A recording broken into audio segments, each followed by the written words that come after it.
Lamaaf deemsa wal dhorkina rakkoon keenya cimaan kana walitti yaanne malee dubbiin keenya badii dhalee maaf wal sakaan lamaaf deemsa wal dhorkina rakkoon keenya cimaan kana walitti yaanne malee dubbiin keenya badii dhalee Malinni dhugaansa malinni nangalle waansa walii keenya walubee fagaannee galma geenye xinnaannee suuqateenye maal walii faasaaq nu kara lammii koo wal marara fagaannee galma geenye xinnaannee suuqateenye maal walii faasaaq nu kara lammii koo wal marara.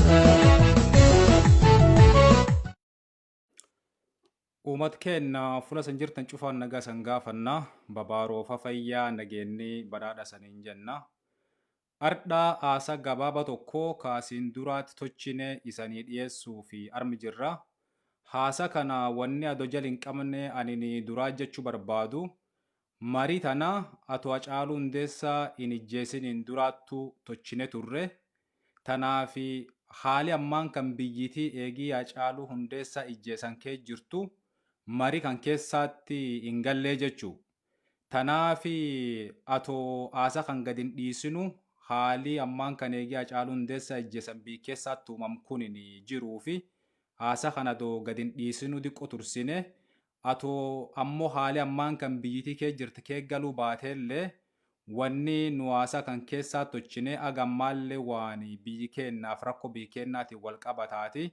Tanaafi durumaa deemnee haasaa tochin kana isan beesimna. Haasa kana nama Piroofessaa ka biyya Norwee keessa jiraatu tokko waliin tochine. Akkuma gulana viidiyoo sun keessaatti arguu dandeettanii namni kun nama waggaa dheeraaf gara waggaa 30 qorannoo biyya gaanfa Afrikaa keessumaatti Itoophiyaa keessaatti tochee ture. Tanaafi afaan Ingilishii yookaan afaan Ingiliffaatiin haasa kan tochine. Haasa kan erguddinna wanni nurraa taasomne rakkoo ammaan kana eegii Prime Minister Abiy Ahmed aangoo fudhatee Itoophiyaa keessa jirtu akkasuma filannoo dabarfamu kanaa fi akka mootummaan naannoo Tigraay filannoo kana durumaa deemnee geggeessin jira rakkoo waan kanaallee wal qabatee maan akkisiin jiran waan rakkoo Gibsii fi Itoophiyaa jidduullee walaasomne turre. Akkasuma rakkoo Oromiyaa fi mootummaa Itoophiyaa yookaan biyyi bulchuu jirullee keessaaf rakkoo Oromiyaa keessa jirtullee irraa waan akka qabxii tokko tunne turre. Tanaafi wanni haasa kana duraa jedheef haasaan kun adoo Hacaaluu Hundeessaa hin ijjeefamin duraa ta'e kanaaf rakkoon eegisuun uumamte haasa kan keessa hin jirtu saniin jechuu barbaada. Tanaafi amma garaasa suni dabarra obsaanii nu waliin tura. Haasaalleen afaan Ingiliffaati. Kanaafi nama afaan agdansan dhageennee lakk wal gargaartanii walii deebiftanii hin abdanna obsaan nu waliin turaa isaniin jenna haga dhumaatti galatooma.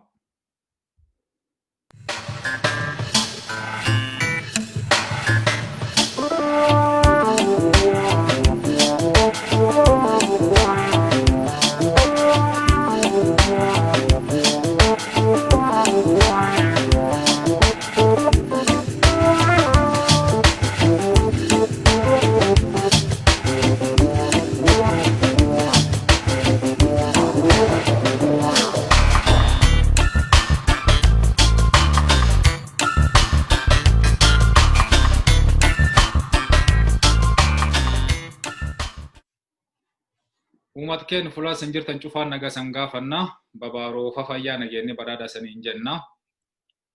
Gara sagantaa keenya ka BGNN kanaatti dhiyaadha saniin jenna.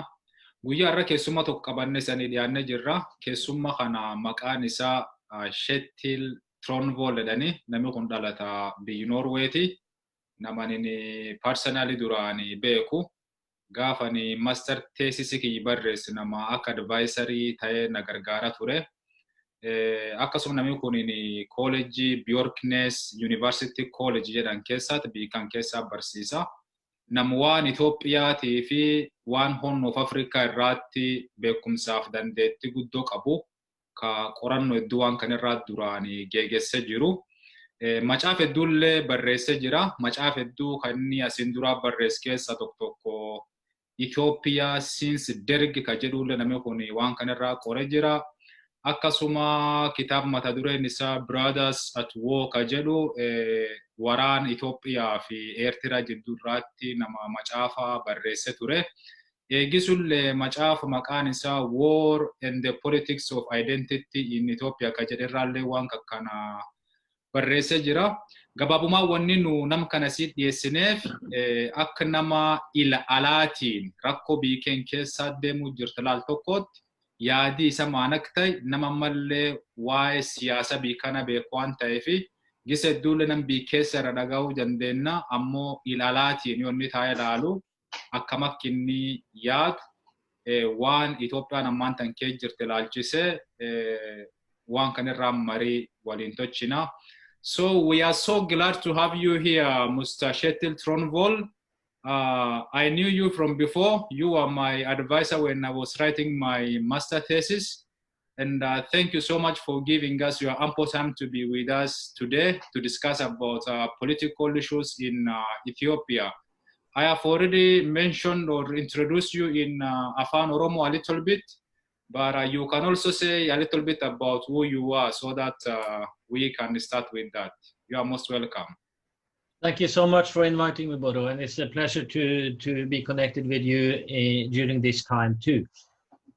Well, I have been having the pleasure and great privilege to research Ethiopian and Eritrean political developments for over 30 years now, starting from my dissertation work in the late 1980s on the Eritrean Liberation War, but also then from the very early 1990s, studying the changes in Ethiopia. Actually, I arrived in Ethiopia my first time just a couple of weeks after the fall of the Derg regime, when the takeover of EPRDF in 1991, and have been following main political events closely on the ground since then, being all the elections, issues of human rights, democratization, conflict, and the political institutionalization, so to say, of the ideology of EPRDF, and now keenly observing also the transition undergoing in the country today.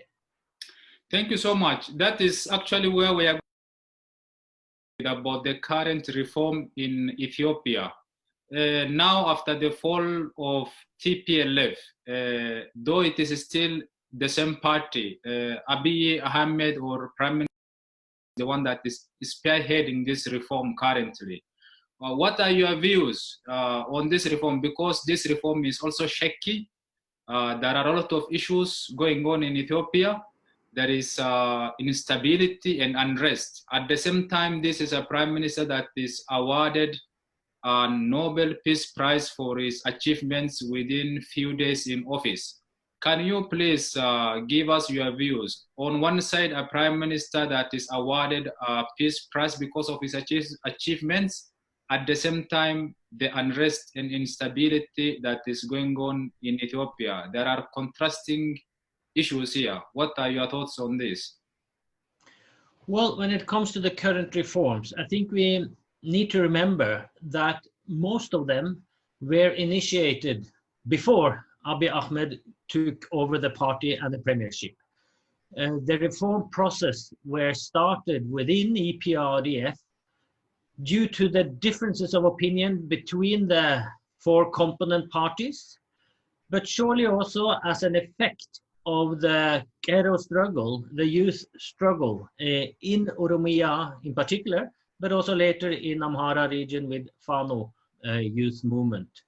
The pressure brought upon EPRDF since 2016 basically forced them to rethink and also to initiate a debate on how to reform the party and the government. And they started to spell out concretely the reform agenda in 2017. You know, a year or some 8 months before Abiy came to power. They had hammered out concrete issues where they wanted to put in motion reforms. it didn't take off, leading to and with the escalation of the ghetto struggle, leading to the resignation of Prime Minister Haile Mariam from his office in order to open up the internal power struggle in full force within EPRDF, leading then to the oromoo takeover, as it was interpreted at that time, Abiy Ahmed bringing to power, both as the chair of the party and also as the prime minister. And we immediately, after him taking office, saw an fast-pacing reform. Then, suddenly, what had been discussed over the last 3-4 years, where much of it were put into effect.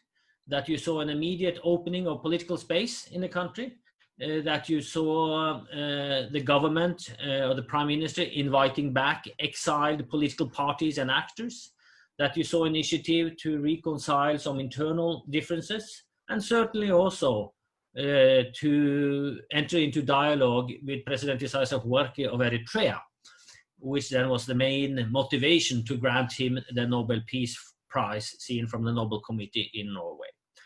So the first 6 months, or even maybe the first 10 months of his office, meaning from April 2018 until December 2018, you saw very positive achievements of change. But then you also have difficulties arising in late fall 2018 and certainly during 2019 and today. You see internal differences again being coming to the surface, and this is not a big surprise.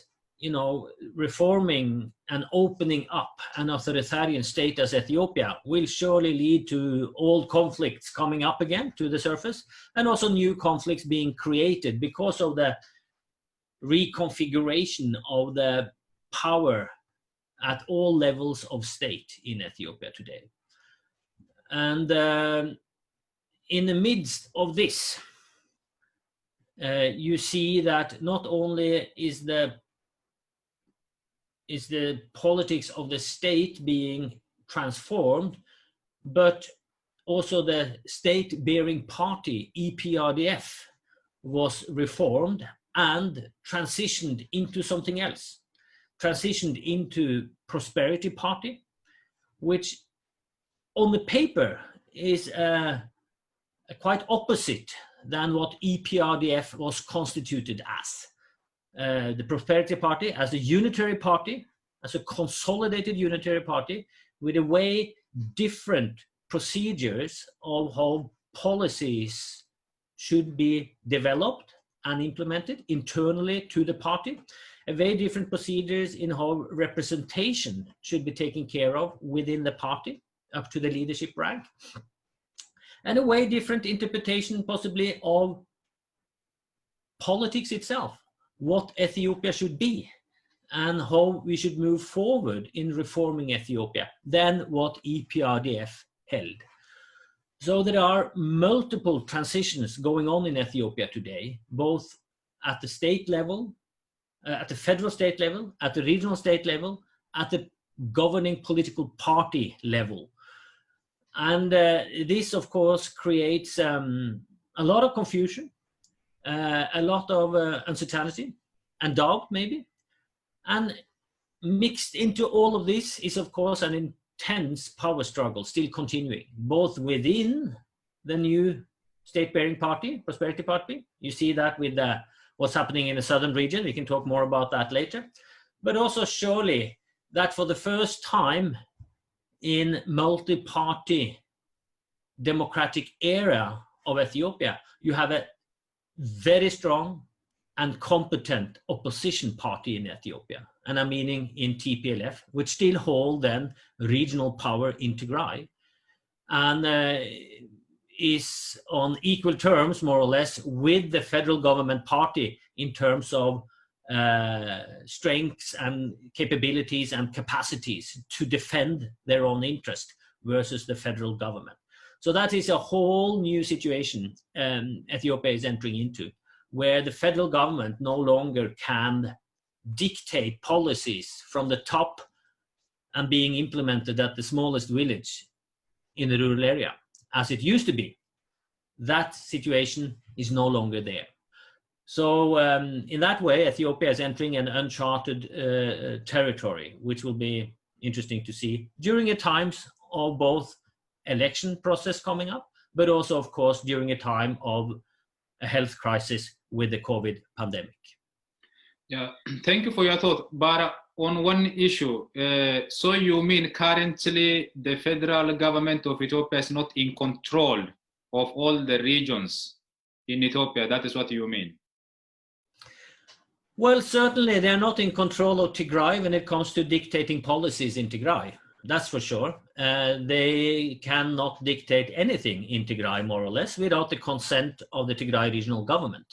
Of course, which on many issues there are an overlap of interest when it comes to health, possibly education and social services and so on.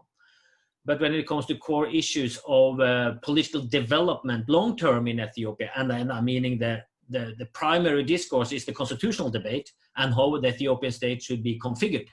That is something which they cannot dictate. But you also see differences. You know, we're not only talking about Tigray here as a new entity versus the federal government. During the last 2 years, we have seen for the first time, possibly, that the Ethiopian federal framework is being implemented, that the constitution is actually implemented, meaning that regional state governments, for the first time, have real agency, have real power to decide over their own fate to a certain limit. It is no longer that dictates from Addis Ababa is accepted in Afar, in Somali, in Bahir Dar, or in the south. We also see that. So it's a much tougher competition, and it's a much, you know, this is how federalism is supposed to work to a certain degree, that the federal government need to listen to and need to dialogue and bring on board regional states government in order to effectively implement federal policies.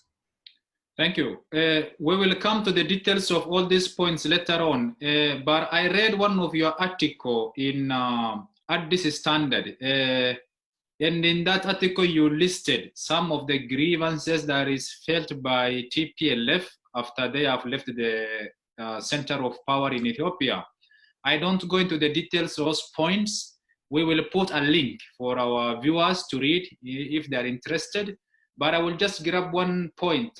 One of the points that you put down is that the TPLF, they felt grievances that they have not been given credit and the praise that they deserve for the achievements that they made in Ethiopia, such as overthrow of the Derg and the development in Ethiopia. My simple question is this: do the TPLF deserve such a credit from Ethiopians, despite all the human rights violation and those kind of cases? Yes, and I think we need to make a distinction here. What I mainly write in that article is the sentiment and perceptions among Tigrayan people in general, not TPLF. And I think it is extremely important to distinguish TPLF from the Tigrayan people, both historically and certainly also today. So we shouldn't conflate them as one. And I definitely think that the Tigrayan people should deserve praise, as any other Ethiopian people, for the sacrifices they have made in the struggle against the Derg and changing that authoritarian structure, which was primarily where the struggle started in Tigray, but also other Ethiopian people followed up later with their own sacrifices. And that should be respected and acknowledged. After 1991, when EPRDF took power, yes, there is no doubt that TPLF was the strongest and driving political force within the EPRDF coalition until the changes we saw over the last few years. Their efforts to change and to develop Ethiopia economically, socially, should be acknowledged, where Ethiopia had made great strides under all kind of indicators, so health, education, infrastructure, macroeconomic development, and so on. That should be, recognized and acknowledged. However, and I think that is also extremely important, that the human rights abuses should also be considered. The human rights abuses we saw in Ethiopia during EPRDF's time should also be considered into this equation. And definitely EPRDF and TPLF deserves criticism based on that. And I've written a number of articles and books exactly pinpointing that, the criticism versus the election manipulations during the whole reign of EPRDF, other human rights abuses targeting Oromos in particular. I wrote a special article on that many, many years ago. So that is also something we need to take into comments. It is, it's not black and white. You have multiple shades of gray. You do some positive stuff, but you also do negative actions. And we need to balance this. And you can praise TPLF for the efforts they brought to change Ethiopia at the same time as you can criticize TPLF for their human rights abuses where they were responsible in power. Sadly enough, there is a lot of continuities in Ethiopia through regime changes and also today. Yes, still on Tigray, the election in Ethiopia is now postponed, but the Tigray region or the TPLF, the ruling party in that region, has decided that they will go forward with election despite not giving such a permission from election board in Ethiopia. Also in the same article, you are writing about the Tigray statehood, maybe the future scenarios where this will be leading. Will it be there an issue of secession afterwards? And then combining all these points, going ahead with election in one particular region, which should be carried out by the federal government at the federal level. Where will this lead in particular if they don't listen to the central power, which is federalism? The second point is where will this lead the nation? Will it lead to secession? Will it lead to the conflict? Maybe at the same time the federal government fighting with the Tigray region? What can be a future scenario on this? Yeah, these are the big issues you raise, obviously. And what can I say? These issues is of course grounded in the overall contested issue of the constitution and the state of emergency introduced, delaying the election.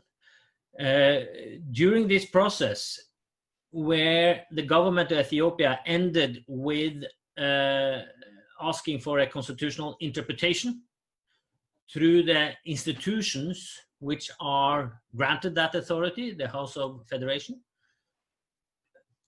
And you got the answer, which was very predictable. You got the answer supporting the government's interpretation. But then you have many other interpretations of the constitutions forwarded by Ethiopian constitutional lawyers, various bodies, and certainly political parties in Ethiopia, saying that this wasn't the right way to handle that contested issue with a delayed election.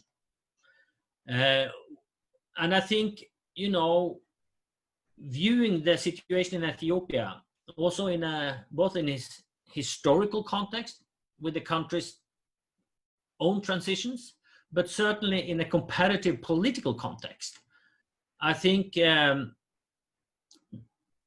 many observers would agree that such a very contested constitutional issue in a polarized and divided society in transition should not be left alone to constitutional lawyers to interpret, but should reach a consensus through political dialogue with all stakeholders in order to safeguard and stabilize a transition. You need a negotiated settlement. I'm not saying that what was done is incorrect according to the constitutional setup of Ethiopia. I defer to the constitutional lawyers expert on that, obviously. But a legal solution to a political problem very seldom provides a lasting, sustainable answer to the issue of contestation. Many people will argue that TPLF is the architect of the current Ethiopian constitution. When they today don't listen to the federal government but go all alone to hold an election, there are several voices that say this is a way of creating instability in Ethiopia. When they go against the constitution they themselves have written down or created. And the current government is also blaming TPLF for creating so much unrest in Ethiopia by financing opposition parties, by mobilizing other regions and other ethnic groups in Ethiopia to raise their voices to ask for statehood. What are your views on this? Is it constitutional actually for TPLF to go that direction? Well, let me take, first, the Ethiopian constitution reflects the agreement enshrined in the transitional charter, which was drafted in 1991. And there were two main participants drafting that charter. That was TPLF and OLF. So, the praise or the blame should be shared between other actors too for the constitutional setup we do have in Ethiopia today. This was the compromise reached by, at that time, I think 14 armed ethnic liberation fronts joining together. But the two main component fronts drafting the transitional charter, TPLF and OLF, which then again reflected into the new constitution. So is TPLF breaching their constitutional principles today? I'm not a judge, I'm not a lawyer, so I will not pass any judgment on that. I see that they have a very different interpretation than the federal government. Many others also have a different interpretation than the federal government and TPLF. As is natural when it comes to such kind of interpretations, when the constitution is silent on key issues of concern, then you open up for interpretation, and interpretations are always in plural. It's not a fast answer to that. What the TPLF and the Tigray regional government is doing with its own election is, of course, the most contested issue politically now in the near future of Ethiopia. And their call for regional elections have been rejected by the federal government as unconstitutional. Their request to the election board of Ethiopia to organize the election have been rejected by the election board as unconstitutional. And as far as I know, Tigray regional state will appoint their own election commission to organize the upcoming regional election.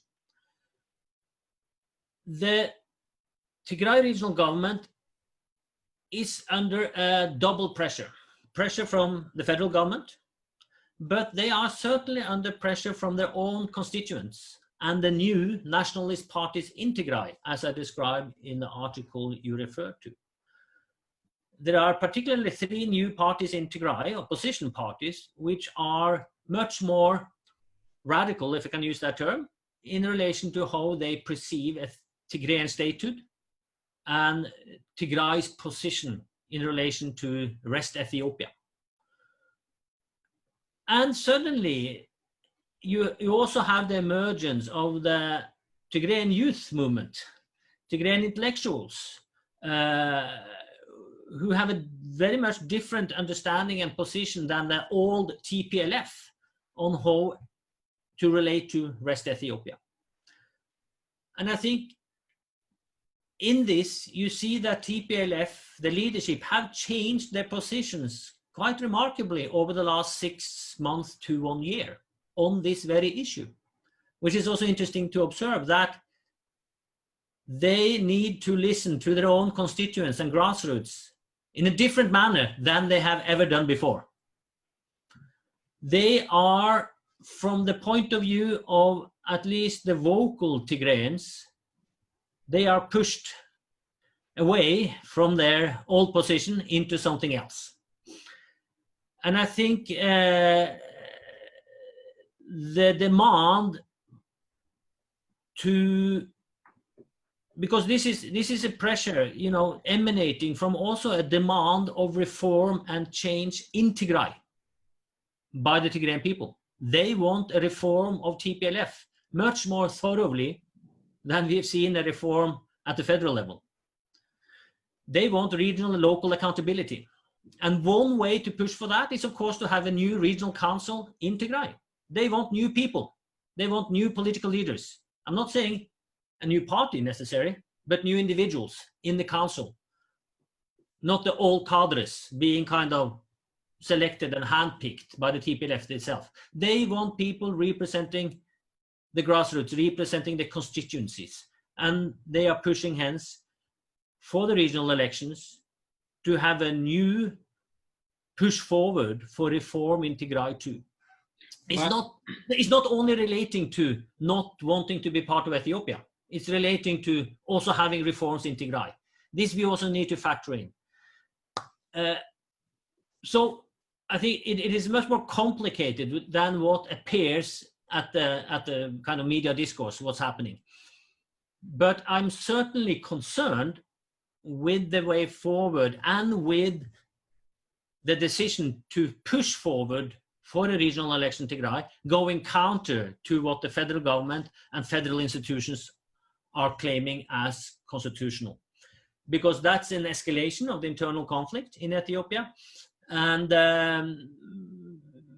neither Tigray nor any Ethiopian people or regional state deserves a new conflict, so to say, in the country today. So I think hopefully there will be a negotiated way out of this, although we don't see it right now. Yes, just on that point, so let's follow up on that question. Do you think that this will lead to the conflict when TPLF has decided to go ahead with the election? And also in that article you mentioned about secession. Do you think Tigray region want independence from Ethiopia to become an independent country? If you can answer me directly on this, please. Well, the latter issue first. There is no opinion poll, no independent opinion poll taken in Tigray on what the people mean in relation to independence or not. So I will not speculate where the majority rests. Certainly there are clear voices articulated that the only way out to secure individual and collective safety and security for Tigrayans is an independent state. But that is a reaction to the fact that the majority of Tigrayans, as I know them, from all walks of life, feel insecure in Ethiopia today. They feel individually and collectively threatened or intimidated or persecuted by federal authorities, but also other actors in the country in a variety of manners. So this is some of this debate must be interpreted within the context that they are pushed into a corner and the only way out is to close the door to the rest of the country, as they interpret it now. That hasn't, we are not there yet, in my view. There is a lot of other options in between here, and hopefully you will find the Ethiopian and Tigrayan people together will find means and ways out of this polarized debate we see today. But when we see a lot of meetings that has been held in Mekele, where several ethnic groups from Ethiopia have been represented, and all these instabilities that is going in Ethiopia now, many ethnic groups asking for their statehood. The federal government is still blaming TPLF for financing all this unrest in Ethiopia. Is there any reality or truth in this? That I don't know. You have to ask your government, the federal government of Ethiopia, for evidence to back that claim. What we see, obviously, and that's fully allowed and fully within the constitutional framework, that any political party in Ethiopia can enter into dialogue with any other political parties with the intention to form some kind of coalition or collaboration. And certainly you see in Ethiopia today a clear manifestation of a federalist camp, kind of protector of the current constitution. And you have political parties representing a more unitarist camp, saying they want radical constitutional reforms, maybe toning down the federal framework, maybe even suspending the federal framework.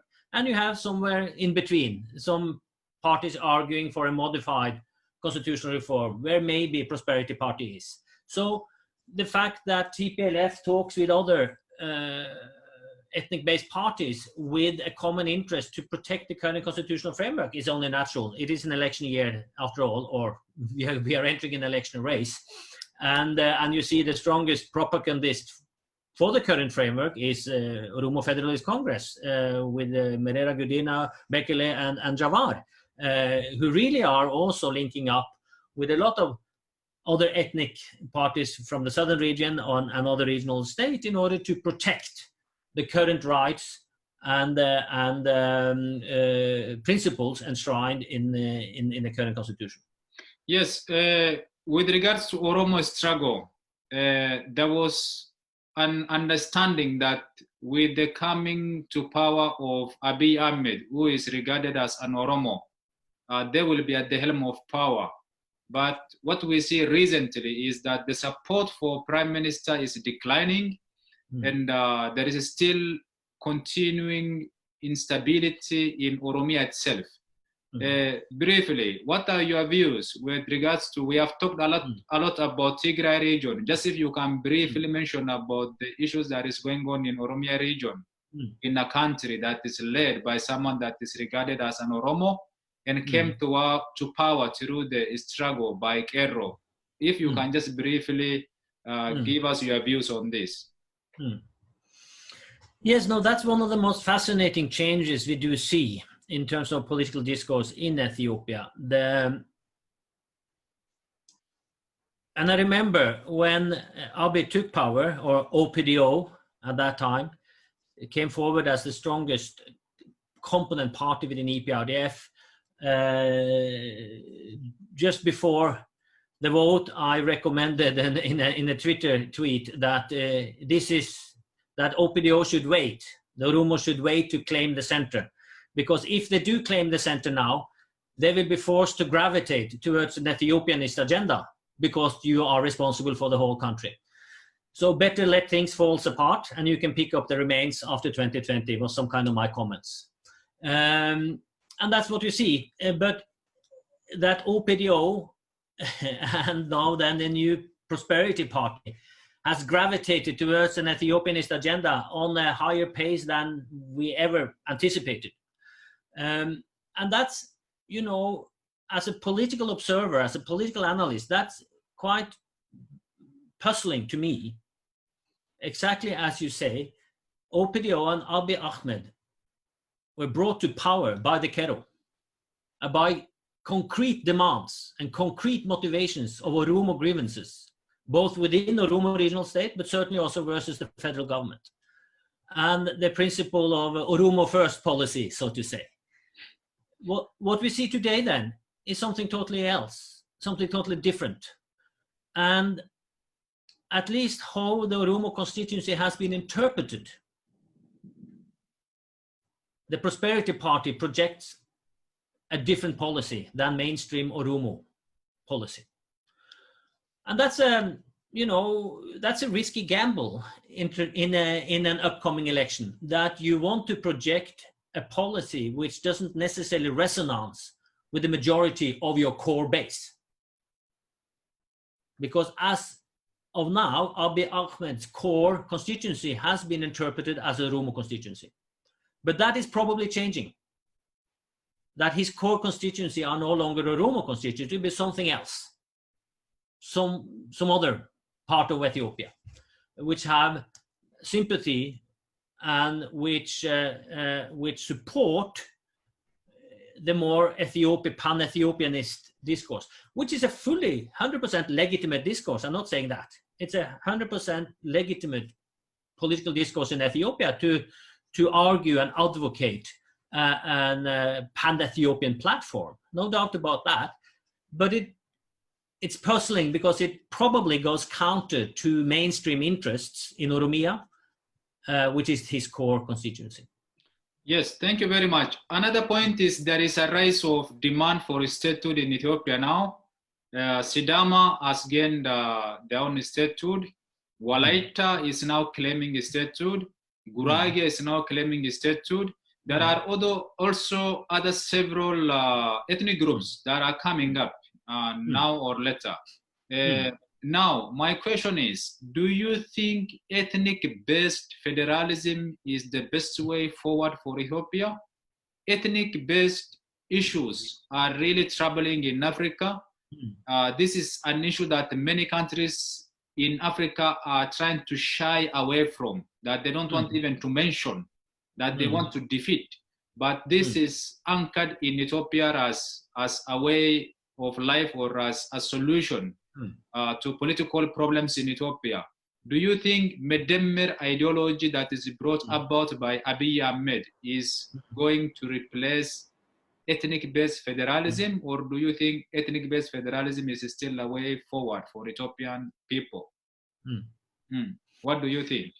Let me answer that by going again 2 steps back. In 1991,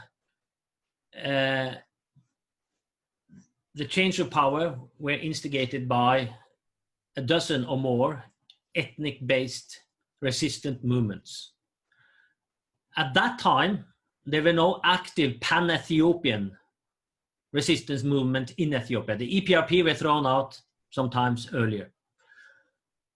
So that was the only game in town when that system were drafted, so to say.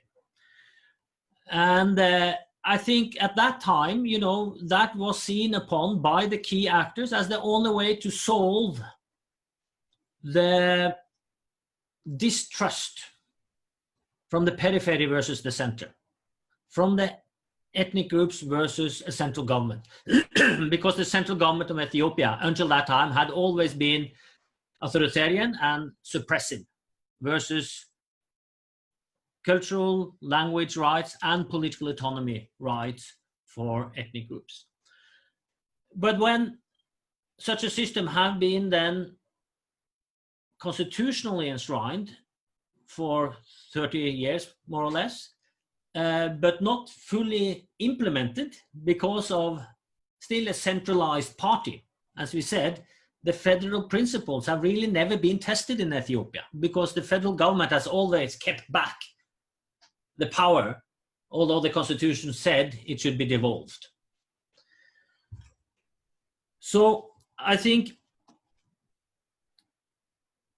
one thing is that a federal system needs to be effectively implemented before we can say it doesn't work or not. So far, it hasn't really been allowed to be implemented. So we really don't know if it is a working arrangement or not. As an empirical based researcher, that, you know, I need to see that the proof is in the pudding. As you need to see how it is actually working, not only as an abstract on the shelf constitution, but as an active functioning government at the local level. Yes, that has to be done. And let me, the second issue, let me just continue, is that now, with a change of policy within Prosperity Party from EPRDF, you have a new kind of opposition. And as you said, a number of ethnic groups in the Southern Nationalities and Peoples region have requested their own regional state. And Sidama is the only one so far who have actually now finally managed to achieve it the other week. But you have, as you said, the Haidia, the Kaffa, and a lot of other, Wolaita not least, with the same interest. And that reflects also the perennial issue in Ethiopia, the distrust towards the center.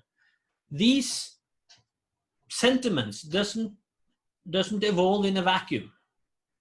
It is a reflection on how society around them, how the state is viewed. And because originally this system was implemented saying that, if you give full rights to the ethnic level, you have no fear of the center any longer, because you always have an exit. But then that has been manipulated all the time, and possibly now you see an opening or more political space, but at the same time you see something else happening at the center, trying to redefine your rights as prescribed in the constitution possibly. That makes nationalists nervous. That makes ethno-nationalists nervous. So it's a reaction to that. Let's grab our right now before things change back again. We need to effectuate. We need to implement that right now. Otherwise it might change and we have lost out again. So it is, it's a dialectic relationship from the ethnic group level versus what's happening at the federal level. I'm not saying that the system is perfect in Ethiopia, far from it. And I have my serious doubt about the constitutional arrangement in Ethiopia. But again, that's not my issue. That's the Ethiopian people who have decided on this, or through their representative organs. And it's up to the Ethiopian people also to find a way out of this, to find a system which is actually can build trust between a federal government or between the central government and their constituent parts. I think that's a long way to go yet, but hopefully we will reach there in some years. One of the major arguments in this ideology of Medemmer that is brought about by the Prime Minister is when we drag each other towards ethnicism, it's not going to create cohesion, national cohesion, the sense of belongingness. So the ideology of Medemmer, according to his book or his ideas, is a way of bringing us together as a nation that shares a common identity, and in order to create a national cohesion. But the reality we see on the ground is everyone is dragging to his own region and to its local zones, which is in a way weakening the national cohesion when everyone is just thinking about his own state or local zone. Do you think still we can have a nationhood here? Is his statement or his ideology not correct on this? What do you think? No, his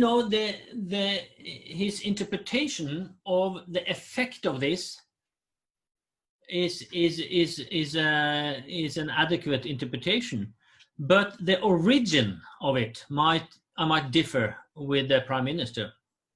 And that's the core of the problem in Ethiopia today, because the various situated peoples have a very different experience and perception with Ethiopian state and Ethiopian nationalism. If you ask a Shoan, he has a different, or she has a different interpretation than if you ask Volaita, or if you ask a Tigrayan or an Afar and Somali. And that goes back to the history of statehood in Ethiopia, how the expansion was driven 120, 30, 40 years ago, and the subjugation of a lot of other people who were semi-autonomous independent kingdoms or fiefdoms at that time. And their experiences since then has not been positive with the Ethiopian state authorities. It has been a suppressive state ever since. And they kind of now have a sentiment of, let's go back to the golden age, to our past, to see when we were autonomous, when we were a separate kingdom or whatever. Maybe that is the way out of the uncertainty of today. So the Prime Minister Abiy Ahmed Medemmer philosophy and his interpretation of Ethiopian state is one out of several other interpretations of Ethiopian state and history today. And we have to respect that. There is not one facet answer. So hence you need another kind of dialogue than suddenly coming up with one type of understanding. when there are so many other interpretations on the same issue. And again, there are many opposition politicians and Ethiopians who earlier, throughout TPLF, EPRDF area, called for a grand national reconciliation conference in Ethiopia, that we need to come together to take stock and to come to a consensus interpretation. Is impossible, but at least come to an agreement of disagreement on how to interpret Ethiopian history, how to interpret Ethiopian statehood, what Ethiopia should be today, and what it should be going forward.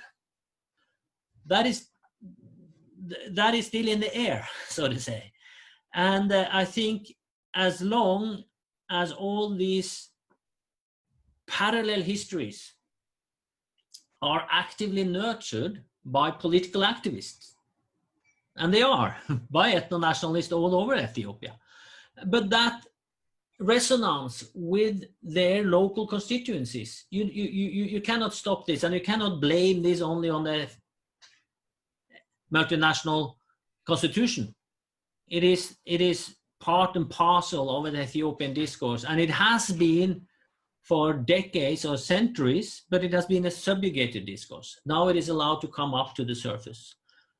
And this is all about, also interpreting Ethiopia. Possibly many people advocating the ethno-nationalist side is interpreting Ethiopia not as a state, but as an empire. And the evolvement of empire and how empires grow and decline and fall is something else than talking about Ethiopian nationalism, Ethiopian identity, and we all should come together. Yes, our last topic to discuss is about Ethiopian Millennium Dam on River Nile. As we have discussed, due to a lot of instability, we can say Ethiopia is at its weakest point when the federal government has no longer control over the regions in Ethiopia. And they are ready to fill the dam with water. And Egypt and Sudan are not satisfied with this. We are also hearing about Egypt having a military base in Sudan or somewhere in Sudan. Do you think this will lead to a war or conflict between Ethiopia and Egypt when Ethiopia is at the weakest point? What kind of possible scenarios do you see in all these discussions and arguments that is going on between Ethiopia and Egypt in particular? Yeah, it's certainly a complicating factor in what's happening internally in Ethiopia today. And again, the issue of Nile and the water resources is not any new issue. It's always been there and been as a contestation between Ethiopia and Egypt, in particular, the downstream countries. And Egypt have had, throughout recent modern history, an interest of a weak Ethiopia, a weak central government in Ethiopia who will not try to harness the water resources on the Blue Nile. Now, the dam is the Ger Dam is soon reaching its conclusion, and of course that puts Egypt in a dilemma: what to do going forward to safeguard its legitimate rights to a certain degree of the Nile water, but certainly also Ethiopia has its, in my interpretation, its full legitimate rights also to harness the water potential. So it is about reaching an agreement which is acceptable on both sides. And I think, well, the negotiations have been up and down, back and forth. Now it is a 2-week window until Ethiopian government says they will start filling the dam by mid-July.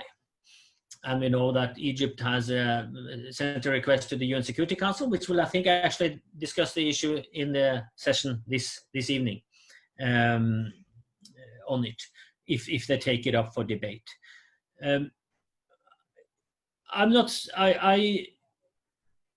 If they don't reach an agreement now within this 2-week window, and I doubt they will, it doesn't mean that it will be a war by the end of July.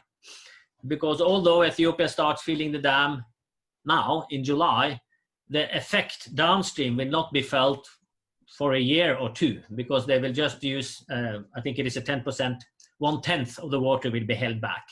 And the deposits of water, both in the Sudanese dam, but also in Awash Dam in Egypt, are full. So they can just release a bit more of their own water reservoirs, and the flow in Egypt will be the same. So it is not an immediate crisis in Egypt, even though Ethiopia start filling the dam within a couple of 3 weeks. But of course, it is an escalation of the political tension between the two countries if an agreement is not reached. Will that escalation end in a war? I don't see that coming. At least not a kind of a bilateral war. Also because of the logistics, it's a country in between them, which is huge. So it is not that easy to en masse boots on the ground for Egypt to penetrate Ethiopia, so to say, to attack Ethiopia. It might be aerial attack or other kind of sabotage, but I won't speculate if that will come in that regard. But we have to keep in mind, both countries, both governments make benefit of an rhetorical escalation of hostility and war language. Because is it one thing throughout history we know where Ethiopian nationalism is peaking is when the country is attacked by a foreign force. And considering the fragmented nature within Ethiopia, it might benefit the Ethiopian government too to escalate the rhetoric in order to revoke again a spirit of Ethiopian nationalism that we are under threat. Our sovereignty, our territory is under threat. So, and the same equals obviously with Egypt and the fragile political situation in Egypt. So we should keep that also into the equation. Hopefully the key outstanding issues, 3 of them will be reach some kind of at least semi-consensus on it. Now the AU has also been reactivated as a negotiating partner in the facilitator, in the 3 Patriot talks. But it is one of the many interesting elements of international relations entering into the fray of Ethiopian domestic politics. Obviously, it is in the interest of Egypt to nurture the disagreements within Ethiopia, to support whatever fractionizing and instability in Ethiopia, as it is an interest of other foreign entities across the Red Sea or up north, that a weak and conflictual Ethiopia might benefit several of its neighbors. So that is something also, of course, Ethiopian political actors of all kinds should take into consideration and not be used as pawns in another power play, so to say. Thank you so much. Now we are coming to the end of our discussion. You have done extensive studies in Ethiopia. Do you have any last message that you want to pass before we conclude? Just that everyone, all Ethiopians, should stay safe, take care due to the COVID and the pandemic situation, but also, of course, to put pressure to bear upon their political representatives of all kind for moderation and dialogue and peace. That's my wish for the Ethiopian people. Thank you so much for being with us, and thank you for your thoughts. And we say goodbye, and hopefully we will meet here again and discuss other issues in Ethiopia. Thank you so much. Thank you so much for inviting me. Thank you.